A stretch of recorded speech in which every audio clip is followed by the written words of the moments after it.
Hello everyone and welcome to electrical engineering. और आज मैं आपको कुछ बहुत ही इंपॉर्टेंट टर्म्स बताऊंगा जो कि एसी मोटर से है। और एसी मोटर के अंदर हमारा दो टर्म्स आता है। सबसे पहला है इंडक्शन मोटर, और ये इंडक्शन मोटर भी हमारा दो तरह का होता है, सिंगल फेज़ और थ्री फेज़। ठीक है, उसी तरह से हमारा दूसरा है सिंक्रोनस मोटर। सिंक्रोनस मोटर भी हमारा सिंगल फेज़ है और थ्री फेज़ है। तो इन मोटर्स के अंदर हम लोग डिफरेंट डिफरेंट टॉर्क्स पढ़ते हैं। ठीक है, तो इन डिफरेंट डिफरेंट टॉर्क्स के चलते बहुत ज़्यादा आप लोगों को कन्फ्यूज़न होता है कि लॉक रोटर टॉर्क क्या होता है, पुल अप टॉर्क क्या होता है, पुल इन टॉर्क क्या होता है। तो इन डिफरेंट डिफरेंट टॉर्क को आज मैं इस वीडियो में डीपली एक्सप्लेन करूंगा, जिससे कि आपका जो भी कन्फ्यूज़न होता है वो आपका क्लियर हो जाए। तो सबसे पहले हम लोग देखते हैं यहाँ पे टॉर्क होता क्या है, टॉर्क और स्पीड होता क्या है, इसको थोड़ा समझ लेते हैं। उसके बाद फिर हम लोग यहाँ पे डिस्कस करेंगे। तो सबसे पहले हम लोग यहाँ पे टॉर्क को समझते हैं, और यहाँ से टॉर्क जब समझ जाइएगा तो ऑटोमेटिक आपको स्पीड के बारे में भी समझ में आ जाएगा। तो अभी मेरे पास एक बेस्ट एग्जांपल है। ये मान लेते हैं मेरे पास एक किल है, ठीक है, और इस किल को मुझे इस दीवार के अंदर ठोकना है। और यहाँ पे पेज इमेजिन कर लीजिए, जो पेज है यानी जो मेरा टेबल है ये दीवार है। ठीक है, तो इस एग्जाम्पल पे आने से पहले हम लोग यहाँ पे एक रिलेशन आपको पता होगा कि टॉर्क जो होता है ये इन्वर्सली प्रोपोर्शनल होता है स्पीड के।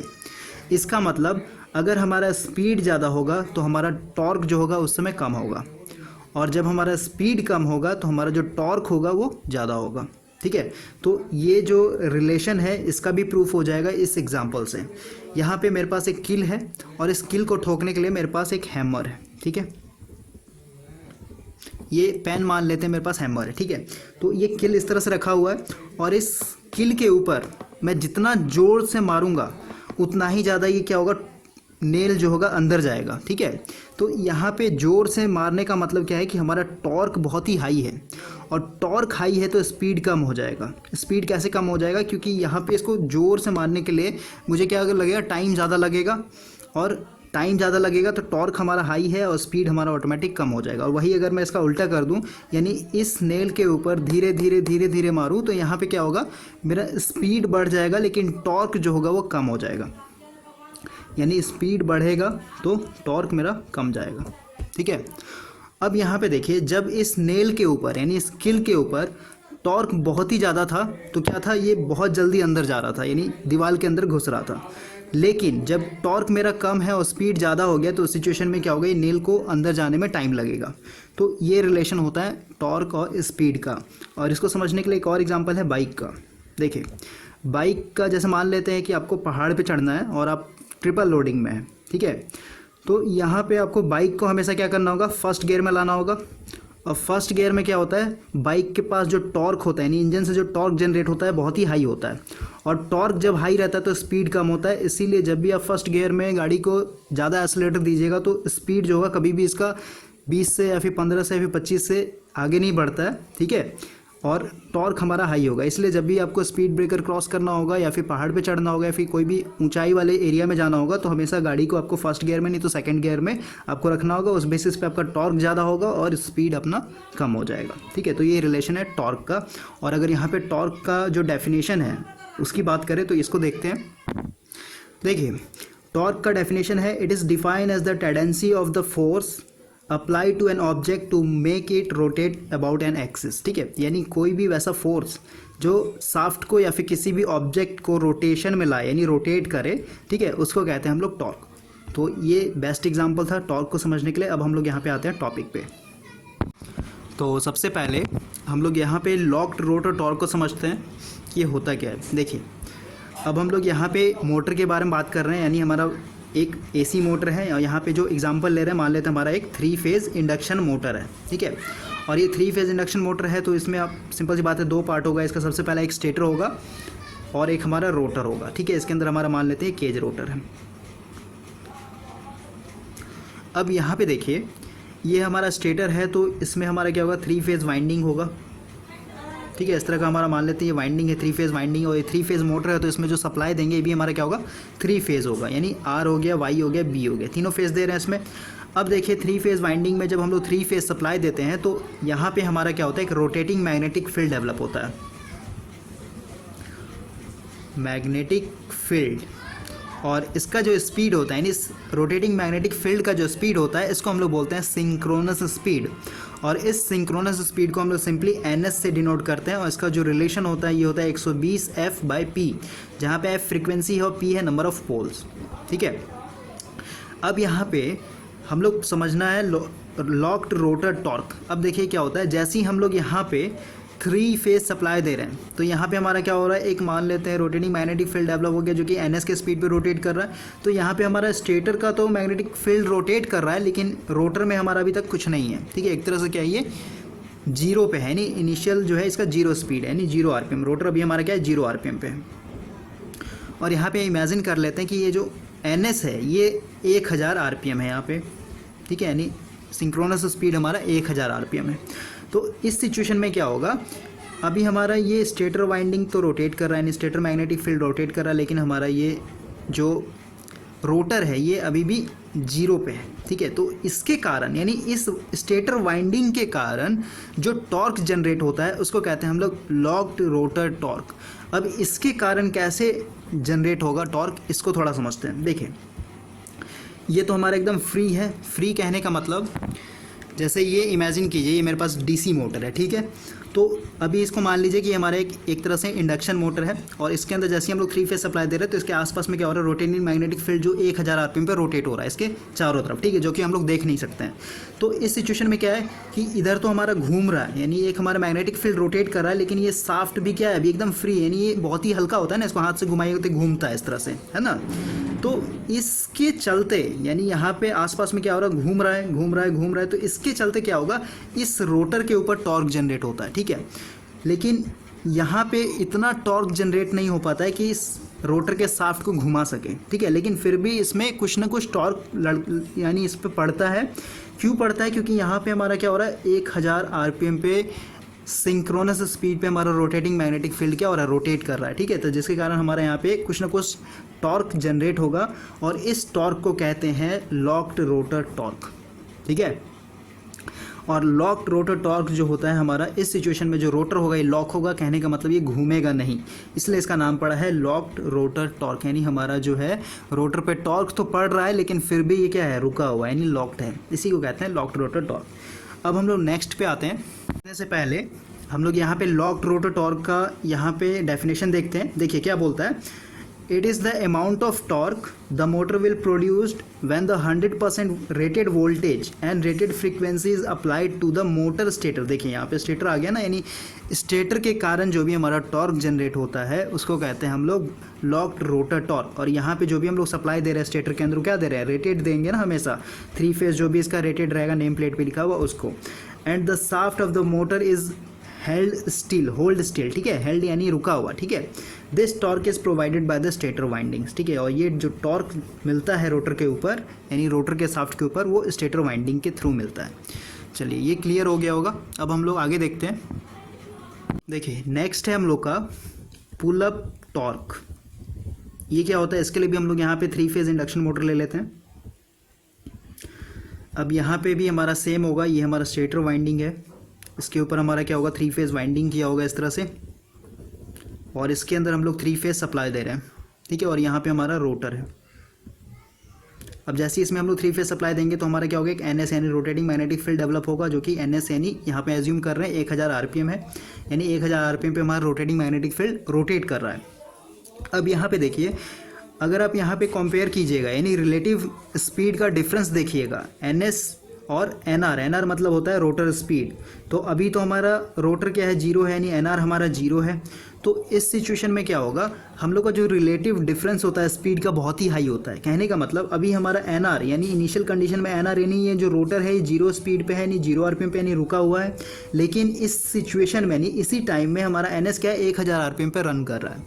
तो इन दोनों के बीच में जब हम लोग रिलेटिव डिफरेंस का फाइंड आउट करेंगे तो रिलेटिव डिफरेंस कैसे फाइंड आउट होगा, यानी NR यहाँ पे कैपिटल R से मतलब समझ लिए रिलेटिव स्पीड का डिफरेंस है। यहाँ पे रिलेटिव स्पीड क्या होगा, यहाँ पे 1000 माइनस 0 RPM बराबर हो जाएगा 1000 RPM होगा ना। तो इस बेसिस पे इसके बीच में बहुत ही हाई रिलेटिव डिफरेंस है स्पीड का। अब स्पीड का डिफरेंस है यानी यहाँ पे हमारा क्या हो रहा है, इस रोटर को यानी एक तरह से हमारा रोटर है तो इसको क्या कर रहा है, ये फ्लक्स रोट घूम रहा है यानी इसको कट कर रहा है। कहने का मतलब ये हमारा एक फिक्स है शाफ्ट।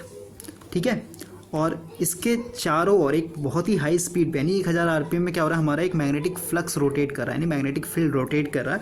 तो कट कर रहा है ना, ये फ्लक्स हमारा बार बार कट हो रहा है इस कंडक्टर, तो यहाँ पे हमारा क्या होगा, एक तरह से ईएमएफ इंड्यूस होगा फ्राडे लॉ ऑफ इलेक्ट्रोमैग्नेटिक इंडक्शन के कारण, और ईएमएफ इंड्यूस होने के कारण हमारे इसके अंदर करंट फ्लो होने लगेगा। करंट फ्लो होने लगेगा तो इसके में क्या होगा, एक तरह से हमारा जनरेट होगा, यहाँ पे मैग्नेटिक फील्ड जनरेट होगा करंट के कारण, तो उसके चलते हमारा रोटर के ऊपर भी टॉर्क जनरेट होगा। और जैसे ही हमारा रोटर स्टार्ट करता है रोटेटिंग, यानी जैसे ही इसका स्टार्ट होता है रोटेशन यानी घूमने जैसे ही लगता है, उस टॉर्क को बोलते हैं हम लोग पुल अप टॉर्क। ठीक है, जैसे ही हमारा जीरो से जो शाफ्ट है ये रन करने लग गया यानी घूमने लग गया, तो उस टॉर्क को बोला जाता है पुल अप टॉर्क। चलिए नेक्स्ट देखते हैं। अब नेक्स्ट है हम लोग का पुल आउट टॉर्क, और इसका दूसरा नाम है ब्रेक डाउन टॉर्क। देखिए ये बहुत ही इंटरेस्टिंग टॉर्क है और इसको आपको बहुत ही इजी वे में समझाता हूँ मैं। देखिए मान लेते हैं एक हमारा 3 फेज़ इंडक्शन मोटर है,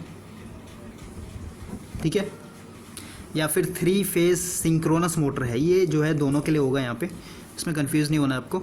देखिए ये 3 फेज़ है तो हमारा सिंपली सी यानी यहाँ पे हमारा एक स्टेटर होगा, स्टेटर के अंदर जो होगा हमारा 3 फेज़ वाइंडिंग होगा इस तरह से, और इसके अंदर जो सप्लाई दे रहे हैं मान लेते हैं हमारा 3 फेज़ सप्लाई है RYB। ठीक है, अब इसके कारण हमारा फिर से एक रोटेटिंग मैग्नेटिक फील्ड होगा NS इक्वल टू 1000 आरपीएम यहाँ पे एज्यूम करके चल रहे हैं हम लोग। अब देखिए इस पुल आउट टॉर्क का मतलब होता है कि इस मोटर का, चाहे वो इंडक्शन मोटर हो या फिर सिंक्रोनस मोटर हो, जो मैक्सिमम टॉर्क जनरेट करने का कैपेसिटी है, ठीक है, मैक्सिमम टॉर्क यहाँ पे मान लेते हैं कि 20 न्यूटन पर मीटर। ठीक है, 20 न्यूटन मीटर। यहाँ पे थोड़ा सा पुल अप टॉर्क का डेफिनेशन देख लेते हैं। देखिए the amount of torque the motor will produce once it begins to spin. Spin का मतलब होता है घूमना या फिर रोटेट करना। ठीक है, तो अभी तक जो भी समझाया ये इस डेफिनेशन का यही मतलब है। अब हम लोग यहाँ पे नेक्स्ट समझते हैं जिसको बोलते हैं ब्रेक डाउन टॉर्क, और इसी का दूसरा नाम है पुल आउट टॉर्क। देखिए ये टॉर्क जो होता है ये मैक्सिमम टॉर्क होता है किसी भी मोटर का, चाहे वो हमारा इंडक्शन मोटर हो या फिर हमारा सिंक्रोनस मोटर हो। ठीक है, ये दोनों के लिए है। 3 फेज़ इंडक्शन मोटर में भी होता है और 3 फेज़ सिंक्रोनस मोटर में भी होता है। ठीक है, दोनों ब्रेक डाउन टॉर्क और पुल आउट टॉर्क। और ये हमारा जो मोटर का मैक्सिमम टॉर्क कैपेसिटी, जैसे मान लेते हैं एक हमारा मोटर है, ठीक है, ये मान लेते हैं हमारा एक मोटर है और इस मोटर का जो मैक्सिमम टॉर्क जनरेट करने की कैपेसिटी है मान लेते हैं ये 10 न्यूटन मीटर है। ठीक है, तो ये जो हमारा मैक्सिमम टॉर्क हुआ मोटर का जनरेट करने का कैपेसिटी, यानी 10 न्यूटन मीटर से ज़्यादा ये जनरेट नहीं कर सकता है टॉर्क, तो इस टॉर्क को कहते हैं हम लोग ब्रेक डाउन टॉर्क या फिर पुल आउट टॉर्क। ठीक है, यानी जैसे मान लेते हैं एक हमारा लोड है और ये जो लोड है ये अभी 10 न्यूटन मीटर से कम के टॉर्क पे चल रहा है। ठीक है, मान लेते हैं अभी ये जो मोटर है इसमें अभी हम लोग का 9 न्यूटन मीटर कनेक्टेड है लोड। ठीक है, एक तरह से लोड लगाओ तो ये क्या करेगा, इसको ईजिली रोटेट करवाएगा। ठीक है, ईजिली इसको रन करने देगा। उसके बाद मान लेते हैं अब हमने 10 न्यूटन मीटर लोड लगा दिया। ठीक है, यानी टॉर्क का लोड लगाया, तो अभी भी क्या होगा, ये मैक्सिमम टॉर्क है, यानी इस मोटर का कैपेसिटी है कि 10 न्यूटन मीटर का ये कैपेसिटी टॉर्क जनरेट कर सकता है। और नेक्स्ट सिचुएशन में हमने क्या किया कि अभी हम लोग मान लेते हैं 11 न्यूटन मीटर का, यानी वैसा लोड जिसको रोटेट करवाने के लिए हम लोग को 11 न्यूटन मीटर का टॉर्क चाहिए। ये लोड जो है इस मोटर के साथ हमने कनेक्ट किया, तो इस सिचुएशन में क्या होगा, इस मोटर का कैपेसिटी नहीं है 11 न्यूटन मीटर टॉर्क जनरेट करने का, तो इस सिचुएशन में हमारा मोटर का जो शाफ्ट होगा वो क्या होगा, धीरे धीरे रुकने लगेगा और एक ऐसा सिचुएशन आएगा वहाँ पे हमारा मोटर पूरा स्टॉप हो जाएगा। उस सिचुएशन में हमारा क्या होगा,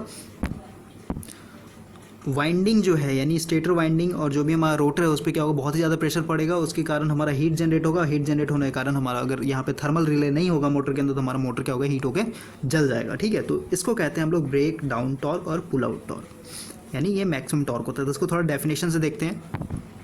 देखिए डेफिनेशन है, it is the maximum value of torque which a synchronous motor can develop at a rated voltage and rated frequency without losing synchronism. Synchronous motor के लिए क्या होगा, सिंक्रोनस मोटर का अगर रेटेड टॉर्क यहाँ पे मान लेते हैं 10 न्यूटन था ना यहाँ पे एग्जांपल, 10 न्यूटन मीटर है, और इससे अगर हम लोग ज़्यादा देंगे तो क्या होगा, हम लोग का एक तरह से हंटिंग सिचुएशन आ जाएगा यहाँ पे। हंटिंग यानी हमारा जो होगा लोड एंगल वो बढ़ जाएगा, लोड एंगल बढ़ जाएगा तो हमारा क्या होगा, मैग्नेटिक फील्ड आपस में लॉक नहीं हो पाएगा, मैग्नेटिक फील्ड लॉक नहीं हो पाएगा तो वहाँ पे हमारा मोटर क्या होगा, स्टॉल कंडीशन आ जाएगा। स्टॉल यानी रुक जाएगा, धीरे धीरे आकर के जीरो स्पीड पे आ जाएगा। इसको कहते हैं हम लोग मैक्सिमम टॉर्क। आगे है if the motor is running and is loaded beyond, beyond का मतलब होता है रेटेड टॉर्क से या फिर रेटेड लोड से अधिक, ठीक है, यानी उससे ज़्यादा देंगे तो वहाँ पे हमारा क्या होगा, pull out torque and it will out और स्टॉल, ठीक है, यानी वो अपना सिंक्रोनिज्म खो देगा और एक सिचुएशन में ये स्टॉल हो जाएगा यानी रुक जाएगा। चलिए नेक्स्ट देखते हैं। अब देखिए नेक्स्ट है हम लोग का पुल इन टॉर्क, और ये जो टॉर्क है ये सिर्फ और सिर्फ 3 फेज सिंक्रोनस मोटर के लिए यूज़ करते हैं हम लोग, इंडक्शन मोटर के अंदर ये नहीं आता है। अब आपको पता है कि जो हमारा 3 फेज सिंक्रोनस मोटर होता है ये सेल्फ स्टार्टिंग नहीं होता है। अब सेल्फ स्टार्टिंग क्यों नहीं होता है, क्योंकि इसमें हम लोग क्या करते हैं, डबली एक्साइटेड मशीन यानी 2 एक्साइटेशन देते हैं, रोटर के अंदर भी और स्टेटर के अंदर भी। उस बेसिस पे यही मेन रीज़न हो जाता है कि हमारा सिंक्रोनस मोटर जो होता है ये सेल्फ स्टार्टिंग नहीं होता है। तो यहाँ पे देखिए इसमें हम लोग का होता क्या है, देखिए मान लेते हैं हमारा 3 फेज सिंक्रोनस मोटर है, तो यहाँ पे हमारा ये स्टेटर हो जाएगा और ये हमारा क्या होगा, 3 फेज इसके ऊपर वाइंडिंग किया होगा, और इसके अंदर यानी रोटर के अंदर हम लोग हमेशा क्या देते हैं, 3 फेज सप्लाई यानी RYB, और ये जो सप्लाई होगा स्टेटर के अंदर ये हमेशा AC होता है। और यहाँ पे हमारा क्या एक तरह से रोटर है, तो रोटर को भी हम लोग एक्साइटेशन करते हैं, एक्साइटेशन इसलिए देते हैं ताकि ये मैग्नेट बन जाए, ठीक है। तो यहाँ पे सिंपली हम लोग क्या देंगे, यहाँ पे एक्साइटेशन देने के लिए हम लोग यहाँ पे छोटा सा DC जनरेटर यूज़ करते हैं, और यहाँ पे जो DC जनरेटर यूज़ करते हैं ये हमारा DC शंट जनरेटर होता है, ठीक है। इससे कभी कभी क्वेश्चन पूछा जाता है। अब यहाँ पे देखिए यह हमारा DC जनरेटर है, तो यहाँ से जो करंट मिलेगा ये भी हमारा क्या होगा, DC होगा। DC होगा तो यहाँ पे जो हमारा मैग्नीट्यूड बनेगा मैग्नेटिक फील्ड का यानी नॉर्थ एंड साउथ, ये हमेशा कांस्टेंट होगा। ये नॉर्थ है तो हमेशा नॉर्थ ही रहेगा, और ये साउथ है तो हमेशा ये साउथ ही रहेगा। क्यों, क्योंकि यहाँ से हम लोग DC एक्साइटेशन दे रहे हैं। अब देखें यहाँ पे हम लोग स्टेटर में जैसे 3 फेज सप्लाई देंगे तो ये हमारा क्या होगा, एक तरह से NS यानी मैग्नेटिक फील्ड बनेगा। लेकिन इस सिचुएशन में क्या होगा, हमारा अभी ये सेल्फ स्टार्टिंग नहीं है। सेल्फ स्टार्टिंग नहीं है तो उसको स्टार्ट करने के लिए हम लोग क्या यूज़ करते हैं, इंडक्शन मोटर यानी 3 फेज इंडक्शन मोटर की तरह से हम लोग स्टार्ट करते हैं, जिस बेसिस पे हमारा जो स्पीड होता है यानी रोटर का NR यानी ये वाला जो स्पीड है इसका स्पीड हमेशा कम होगा NS से। ये हमारा इंडक्शन मोटर जब पड़ेगा तो वहाँ पर ये कंडीशन आता है कि इंडक्शन मोटर हमेशा जो होता है NS यानी सिंक्रोनस स्पीड से बिलो रन करता है। अब यहाँ पे देखिए, अब जैसे ही हम लोग का क्या होता है, इसको हम लोग इंडक्शन मोटर की तरह स्टार्ट करते हैं, यानी इंडक्शन मोटर का स्टार्ट करेंगे यानी हमारा मान लेते हैं NR यानी NS अभी मान लेते हैं 1000 RPM है, और NR जो है अभी हम लोग का 900 RPM तक ही पहुंचा है, ठीक है। तो इस सिचुएशन में हमारा क्या है, अभी भी सिंक्रोनिज्म पे रन नहीं कर रहा है मोटर, तो सिंक्रोनिज्म पे रन नहीं कर रहा है तो इसको हम लोग को क्या करना है, 900 RPM को 1000 RPM तक ले जाना है यानी NS तक लेके जाना है। तो यहाँ पे हम लोग क्या करते हैं, फिर यहाँ से एक्साइटेशन अप्लाई करते हैं, एक्साइटेशन अप्लाई करते हैं तो रोटर हमारा मैग्नेट बन जाता है। मैग्नेट बनेगा तो यहाँ पे क्या होगा, स्टेटर का अपना मैग्नेट होगा। जैसे मान लेते हैं ये रन कर रहा है तो मैग्नेट ही है ना एक तरह से ये, तो इसका भी अपना यहाँ पे एक मान लेते साउथ है यहाँ पे, और इसका यहाँ पे जस्ट नीचे में नॉर्थ होगा। तो ये नॉर्थ है और ये साउथ है यानी मैग्नेटिक अट्रैक्शन होगा, दोनों लॉकिंग हो जाएगा आपस में, और ये क्या होगा, फिर सिंक्रोनिज्म यानी 1000 RPM पे रोटेट करेगा। तो पुल इन टॉर्क वो होता है, पुल इन टॉर्क वैसा टॉर्क है जो किसी भी रोटर को सिंक्रोनिज्म स्पीड पे लेकर के आ जाता है, ठीक है। उसको कहते हैं हम लोग पुल इन टॉर्क, यानी 900 RPM को सीधे सीधे कहाँ पहुंचा देगा, 1000 RPM तक, और यहाँ पे जो टॉर्क लग रहा है शाफ्ट के ऊपर उसको कहते हैं पुल इन टॉर्क। तो अब हम लोग यहाँ पे थोड़ा डेफिनेशन देखते हैं, और ये जो सिंक्रोनस मशीन है इसके ऊपर मैंने स्पेशल वीडियो बनाया है, उसको आप देख लीजिएगा। उस बेसिस पे आपको फिर ये पूरा का पूरा प्रिंसिपल जो है समझ में आ जाएगा, ठीक है। लेकिन अभी फिलहाल पुल इन टॉर्क का मतलब समझना है, तो पुल इन टॉर्क का मतलब होता है सिर्फ और सिर्फ वैसा टॉर्क जो NR यानी जो रोटर का जो स्पीड है उसको सीधे सीधे सिंक्रोनस स्पीड पे लेकर के आ जाए। देखिए पुल इन टॉर्क का यहाँ पे डेफिनेशन है, a synchronous motor is started as induction motor. अभी मैंने बताया कि इंडक्शन मोटर को सिंक्रोनस मोटर जो होता है हमारा एक तरह से ये सेल्फ स्टार्टिंग नहीं होता, उसको स्टार्ट करने हम लोग इंडक्शन मोटर का प्रिंसिपल यूज़ करते हैं till it's run 2 to 5% below the synchronous speed. और इंडक्शन मोटर जो होता है हमारा जो NS के स्पीड से हमेशा 2 से 3% तक नीचे ही रन करता है, ठीक है। यानी NS जो होता है हमारा बड़ा होता है NR से। अब हम लोग क्या कर रहे हैं, यहाँ पे रोटर जो है रन कर रहा है, यानी DC जनरेटर का जो सेम शाफ्ट है वो भी हमारा को रोटेट कर रहा है। रोटेट करने के कारण हमारा EMF जनरेट होगा, EMF जनरेट होने के कारण हमारा फील्ड करंट यानी IF फ्लो होगा रोटर के अंदर, और वो हमारा क्या बनेगा, मैग्नेट बन जाएगा, ठीक है। अब यहाँ पे देखिए, the pull in torque is the maximum constant torque at the rated voltage and frequency under which a motor pull a connected load into synchronism when the DC excitation is applied। ठीक है। तो अभी तक मैंने जो भी समझाया वही यहाँ पे लिखा हुआ है इस डेफिनेशन के अंदर। तो आपको अगर पढ़ना होगा तो प्लीज़ आप इस वीडियो को पढ़ के समझ लीजिएगा, यहाँ पे सेम चीज़ है। अब नेक्स्ट है हम लोग का, इसी तरह से नेक्स्ट जो टॉर्क है ये है हमारा full load torque. Full load torque क्या होता है इसको देखिए। मान लेते हैं ये हमारा एक मोटर है, ठीक है। अब मोटर जो है ये इंडक्शन मोटर है या फिर सिंक्रोनस मोटर है, फिर डीसी मोटर है, कुछ भी हो उससे मतलब नहीं है। फुल लोड टॉर्क का मतलब हुआ जैसे ये हमारा एक मोटर है और इस मोटर के अंदर हम लोग 100% रेटेड वोल्टेज और 100% रेटेड फ्रीक्वेंसी जब अप्लाई करेंगे और उस सिचुएशन में जो भी हम लोग को टॉर्क यहाँ पे शाफ्ट पे मिलेगा उसको कहेंगे हम लोग फुल लोड टॉर्क, ठीक है।